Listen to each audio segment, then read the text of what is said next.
Euh, donc ça, c'est pour... c'est un domaine assez récent. C'est pour la modélisation, l'identification, l'estimation et le contrôle des systèmes complexes, des systèmes dynamiques complexes. Il y a des phénomènes dans la vie, des phénomènes thermiques, des phénomènes de viscoélasticité, des phénomènes électriques, des phénomènes magnétiques,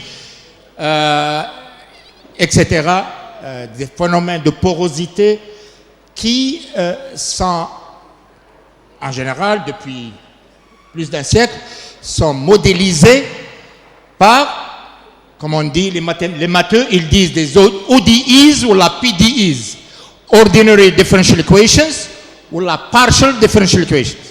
Si le système est de dimension finie, il sera représenté par une équation différentielle. Exemple, un circuit RLC, il y a deux éléments de storage, l'inductance L et la capacitance C. Donc, il y a deux mémoires et qui sont représentées par une dérivée. Et donc, si vous écrivez la loi de Kirchhoff d'un circuit RLC, vous allez aboutir à une équation différentielle ordinaire du second ordre. Parce que la capacité, la relation dans la capacité entre le courant et le voltage, c'est une dérivée. La même chose pour l'inductance. La résistance, elle a degré 0, c'est statique. V = RI. Il n'y a pas de dérivée. Alors ça, c'est ce qu'on appelle, les matheux appellent ça ODEs, Ordinary Differential Equations. Il y a des phénomènes spatio-temporels qui dépendent de l'espace. Hein? Si vous avez, moi j'ai modélisé un transformateur aussi grand que cette salle pour une grande application, installation nucléaire. Eh bien, vous ne pouvez pas assumer que ce transformateur est un point et donc il sera représenté par une équation différentielle. Non. Si vous ferez ça, il y aura un point chaud, hotspot, ce transformateur qui va brûler le transformateur si l'isolation n'est pas bonne. Donc, il faudrait avoir une représentation, une modélisation spatio-temporelle du transformateur pour que vous sachiez le flux partout ce transformateur pour que vous puissiez décider si donc le modèle est normal ou là il y a un problème d'isolation ou là il y a un problème de eddy current, etc. Donc il y a des phénomènes spatio-temporels, ils sont représentés par des équations différentielles partielles, PDEs, Partial Differential Equations. Hein? C'est des systèmes de dimension infinie. Vous auriez besoin d'un nombre infini de conditions initiales qui s'appellent boundaries, boundary value problems, pour résoudre équation différentielle partielle. Pour résoudre une équation ordinaire de deuxième ordre, ODE, vous avez besoin de deux initiants conditionnels. Le RLC circuit RLC, vous auriez besoin de VC of 0, donc l'initial storage de capacité, et IL of 0, l'initial storage de l'énergie dans le coil. Hein?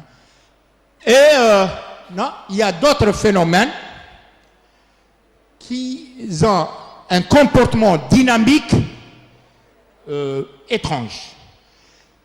Et à propos, parmi toutes les équations différentielles de tous les phénomènes du monde, et il y a un nombre infini, vous ne serez pas surpris que les solutions de toutes les équations différentielles ordinaires du monde ne peuvent donner que quoi? Exponentielle, polynôme, sine, cosine et mixture. That's all. Je répète, ça c'est un théorème très connu en contrôle et en équation différentielle. les solutions de toutes les équations, je parle d'équations linéaires, ODEs, équations ordinaires, différentielles, linéaires.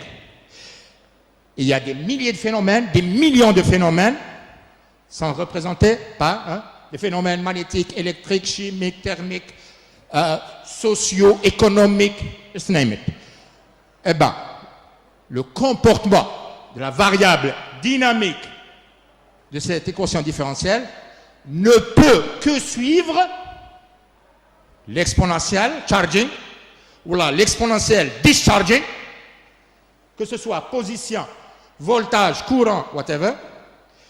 Et donc, l'exponentielle, polynomiale, trigonométrique, c'est tout. Et une combinaison, il n'y a pas autre chose. Il n'y a pas autre chose. Maintenant, vous seriez curieux de dire, il peut y avoir un phénomène physique, les khalqorbi, et il se transforme dans le temps avec 1 sur t, 1 sur t, square root of t. Toutes les équations, les maths sont là, toutes les équations différentielles linéaires qui existent ne peuvent pas générer une solution 1 over t, square root of t, etc. Donc, d'où les modèles, l'équation dynamique fractionnelle. Donc, Leibniz, il y a 3 siècles,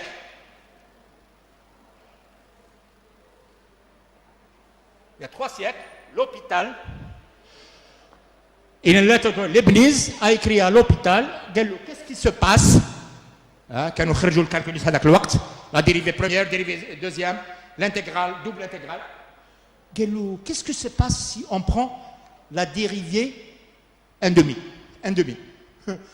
dx half, dt half, la demi-dérivée, la dérivée de pi, dx pi, dt pi, pas la première dérivée, pas la zéro dérivée, pas la deuxième dérivée, dérivée 1 demi, dérivée square root of 2, dérivée de pi. Qu'est-ce qui se passe? Leibniz a posé la question à l'hôpital. Également, ça sera un miracle dans le futur. Et Louisville est venu plus tard et il a défini, par exemple, la dérivée 1 demi. Maintenant, vous pensez que c'est juste un amusement mathématique, non? Non, ça, il était défini mathématiquement avec une rigueur mathématique.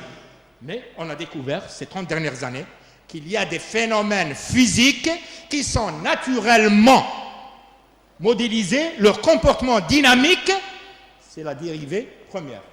Exemple, allez-y et modélisez l'impédance de la transmission line.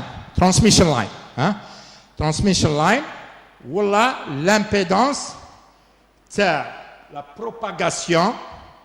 La propagation est une source heating source, une source de chaleur qui propage ici. Elle est gouvernée par quoi? Elle est gouvernée par l'équation de la chaleur. L'équation de la chaleur, c'est une équation différentielle partielle. Mais les gens ont trouvé qu'à haute fréquence, le comportement dynamique de la source de chaleur, lorsqu'elle s'éloigne de la source, l'impédance entre l'entrée et sortie, elle se comporte comme la dérivée 1 demi. C'est démontré, modélisé. Et j'ai fait même l'expérimentation avec mes étudiants doctorants à Tizi Ouzou. On a publié une dizaine d'articles sur ça il y a 5-6 ans. Maintenant, ils sont professeurs. Donc, il y a des phénomènes physiques. Donc, c'est quoi le système fractionnaire? C'est lorsque vous avez un système qui a une longue mémoire, un système héréditaire, un comportement héréditaire, un processus de longue mémoire, il est bien représenté par les systèmes fractionnels. Parce que, vous saviez, la dérivée, c'est quoi? dx dt, c'est quoi? dx dt, c'est delta x over delta t. Delta t, c'est tk minus 1. Donc, il y a une petite mémoire. Donc, la dérivée représente le comportement, rate, une petite mémoire. Donc, on généralise à la dérivée 1 demi et ça devient un système de dimension infinie. Pour ceux qui sont dans l'automatisme, un système de dimension finie, chaque équation différentielle, avec entrée-sortie, elle a ce qu'on appelle une fonction de transfert, voilà, une réponse de fréquence. Et cette fonction de transfert, c'est un polynôme en S divisé par un autre polynôme en S. Polynôme entier, S square plus S. Alors, donc, toutes les équations différentielles dans le monde, si vous écrivez leur input-output representation, ça serait un polynôme divisé par un autre polynôme. Maintenant, et donc, il y a un nombre fini de pôles et un nombre fini de zéros. Si vous avez un système fractionnaire, là, ce n'est pas un polynôme, c'est S to the power 1/2. S, sigma plus j oméga. Tu as la place, S tu as la place. Quellissimo P. S tu as la place, sigma plus j oméga. C'est une fonction de transfert. Par exemple, l'intégrateur fractionnel, c'est quoi? L'intégrateur pur, c'est 1 sur S. Double intégrateur, 1 sur S au carré. L'intégrateur fractionnaire, c'est 1 sur S to the power 1/2. Eh bien, il s'est avéré que c'est l'impédance d'une ligne de transmission et c'est l'impédance d'un système terrestre. Propagation de la chaleur. Et autre chose, viscoélasticité. Là où il y a une mémoire, il y a une hérédité, c'est bien représenté par système fractionnaire. Et donc, ils ont développé... c'est une généralisation de quoi? Pour les matheux, c'est très simple. Pour les matheux, il y a l'intégrale d'une fonction. Vous avez une fonction f de t, son intégrale, c'est l'intégrale de f de t. La double intégrale, la triple intégrale et la n intégrale. La première, c'est integer, c'est l'intégrale qu'on connaît. Double intégrale, triple intégrale. Et donc, l'intégrale, elle est représentée, nth intégrale, elle est représentée comme ça, généralisée. Première intégrale, 1 equal 1.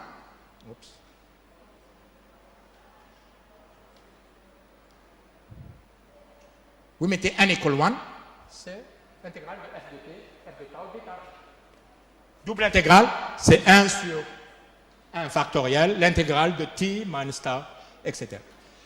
Et Louisville et Riemann, en 2 siècles et demi, ils ont généralisé l'intégrale entier, nth integral, ça c'est n manifold integral, à alpha integral.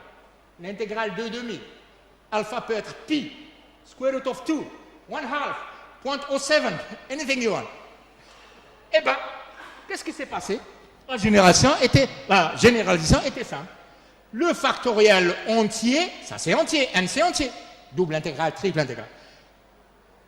On le généralise au nom entier, il devient gamma function, the famous gamma function. Gamma function, la génération du factoriel au nom entier, c'est gamma function et everything goes through. Donc ça, c'est la définition du intégral fractionnaire. On l'appelle fractionnaire. By the way, fractionnaire, c'est un c'est une confusion. المفروض real integral ou la real differentiation.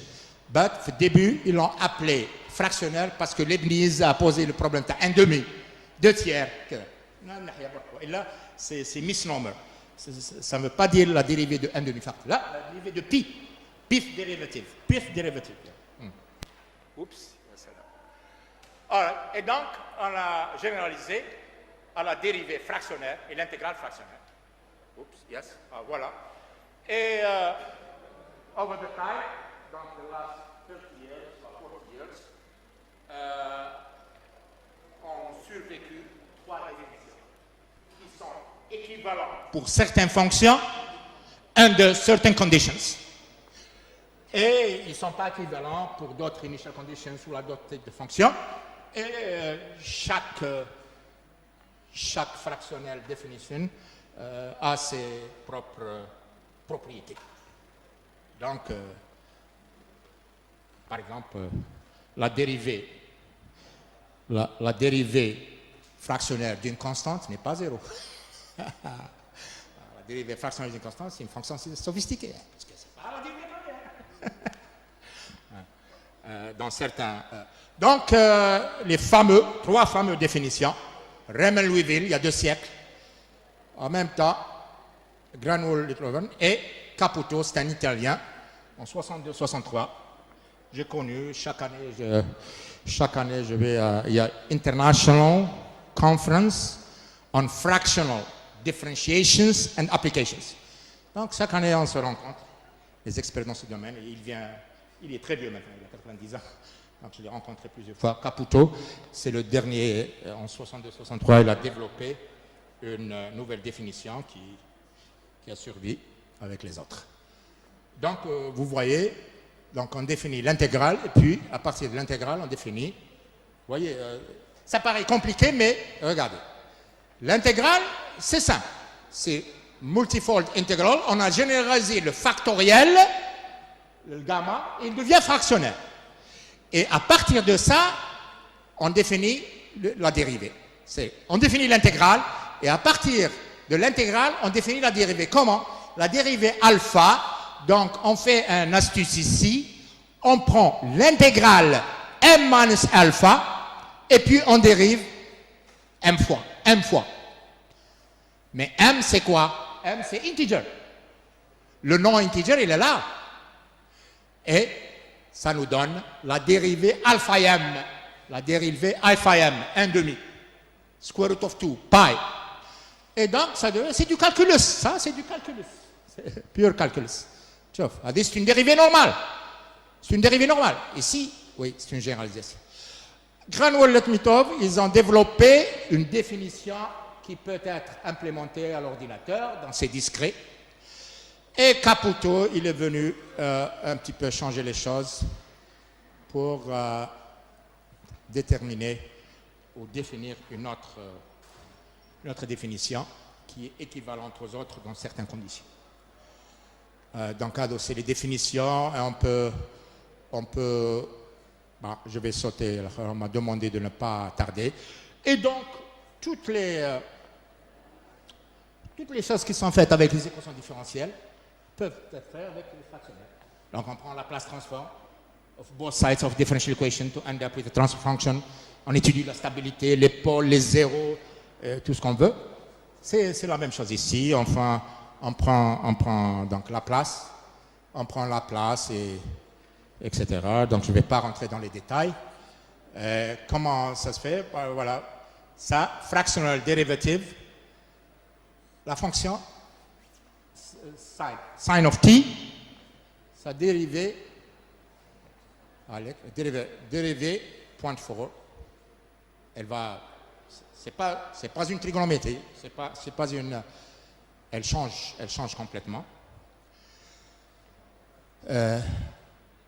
Maintenant, quelle est l'importance de ça, comme je dis, pour moi, un automaticien ou pour quelqu'un qui travaille dans la dynamique des systèmes, le comportement dynamique. Je dis, toutes les choses, les solutions des équations différentielles, c'est exponentiel. Pourquoi? Parce que la capacité dans un circuit, elle se charge exponentiellement. Elle se décharge exponentiellement. Vous prenez l'ascenseur, you push second floor, la position et la vitesse du cabinet, elle va au deuxième étage exponentiellement. Maintenant, avant que Oussama Ben Laden ait habat les deux bâtiments à New York, une année avant, c'est pas exponentiel, c'est exponentiel sinus. Parce qu'il y avait 104 étages. 104 étages, j'ai pris les deux tours. 104 étages et 96 étages. خذيت وحده تاع 104 étages. Eh ben, كتطلع لازم تروح très rapide باش تلحق والا ما تلحقش صح؟ pour arriver en 2-3 minutes. Donc, راحت très rapide. Mais ما تقدرش تحبس فم 104 étages. Donc, كي تلحق ال 104 étages, elle va dépasser. Donc, la solution, tu as l'équation différentielle, tu as le moteur limité avec la corde. La solution, c'est l'exponentielle combinée avec sin. Les pôles sont complexes, c'est tout. Donc, trop rapide, c'est l'exponentielle. Ou elle dépasse elle fait comme ça, l'ascenseur, elle fait ça pendant quelques secondes. Hein? C'est underdamped solution of a differential equation. Donc, maintenant, on a le droit de poser, il y a des phénomènes qui ne se comportent pas comme ça. Comme insulté. Comme des équations tout de suite. Insulté, square root of t. Eh bien, ces équations, vous pouvez gagner beaucoup de choses. Donc, on les utilise maintenant sur le contrôle. Maintenant, si l'ascenseur ou la charge de la capacité de la avec le fractionnaire, texte clair, beaucoup plus rapide. Beaucoup plus rapide. Il y a moyen de développer des dynamiques plus riches, plus intéressantes. Et donc, on les a utilisées en contrôle.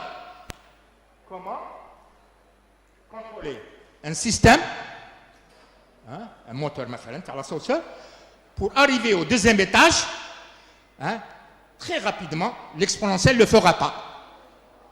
Je vais donner quelques exemples. C'est un détail, donc c'est un détail. Voilà, voilà des exemples. Alors, les fonctions ne sont pas générées par les équations différentielles. Toutes ces fonctions ne sont pas générées.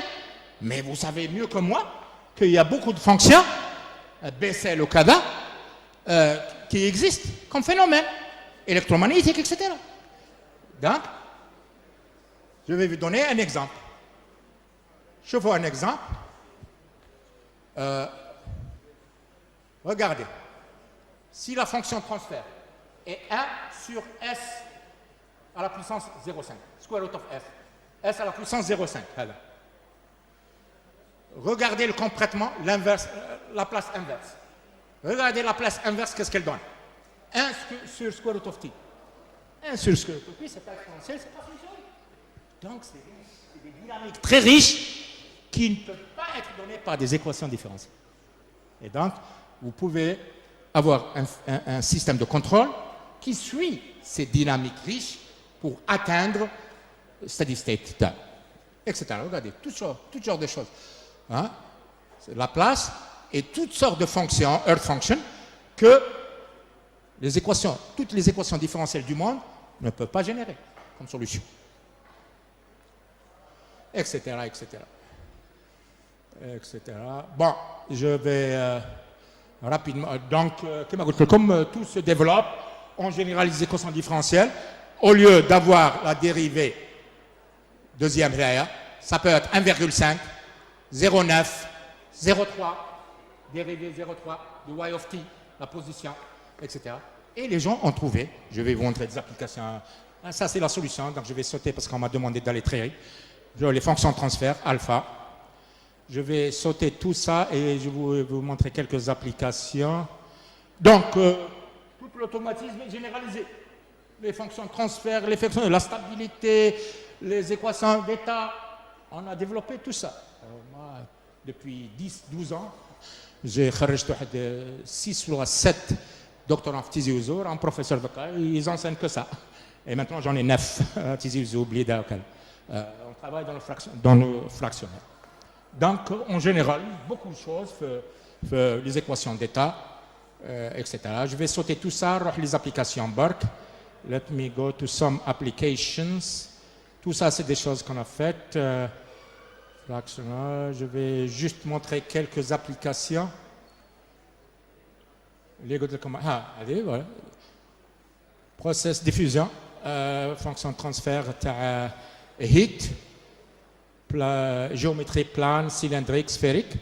Eh ben, c'est du square root of s lorsqu'on fait l'approximation. Vous voyez, l'approximation. Tu as la fonction de transfert when s go high frequencies. Naturellement, 1 over square root of s. 1 sur s to the power 0.5.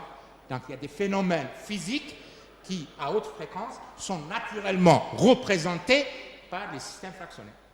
Exemple, système de chaleur et système de transmission, viscoélasticité, les robots, etc. Beaucoup d'applications sont représentées de cette manière. Ça, c'est des détails. électrochimie, en fluide mécanique, s'il y a des, hein, en fluide mécanique, regardez, dérivé 1,5. Voilà. Dérivé 1,5. Dérivé 1,5. En électrochimie, hein, des choses de électrochimie. Dérivé 1,5. C'est des phénomènes qui viennent naturellement, etc. En heat transfer, en transmission line, dérivé 1,5. Bien naturellement, en des approximations, etc. Je pense le temps, j'ai plus de temps.